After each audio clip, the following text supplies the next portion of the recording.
ఏంటి ఇంతకుముందు చాలా బల్కీగా కనిపించే నిఖిల్ చాలా స్లిమ్గా ఒక హీరోలో అయిపోయాడు.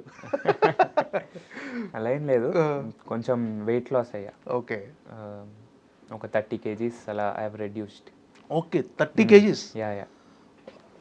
ఏ టైంలో, ఎంత పీరియడ్ టైంలో? 10 monthsలో. Okay, 2024 correct new year I started it. Okay, మళ్ళీ సెప్టెంబర్ నా బర్త్డే వరకు ఒక గోల్ పెట్టుకున్నా, ఓకే, నా బర్త్డేకి తగ్గాలి అని. ఓకే, ఇంకా 30 kgs కరెక్ట్ నా బర్త్డేకి. Okay. Present you're 22 no? 21. 21. Yeah yeah. అంటే అసలు 21 ఇయర్స్లోనే ఇంత హెల్త్ కాన్షియస్ వచ్చి తగ్గాలని ఎందుకు అనిపించింది అసలు? అంటే basically I want to come in to movies.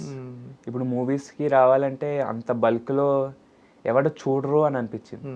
చిన్నప్పుడు అంటే ఓ హీస్ వెరీ క్యూట్, చాలా బాగున్నాడు అంటారు, కానీ పెద్ద అయ్యేటప్పటికి అంత లావు ఉంటే ఏంట్రా ఇంత లావు ఉన్నాడు అని ఇంకా ఫన్నీగా ఉంటుంది ఇంకా. ఓకే, సో దానికి కొంచెం తగ్గితేనే బాగుంటుంది అని ఇంకా ఓకే, ఐ హావ్ రెడ్యూస్డ్.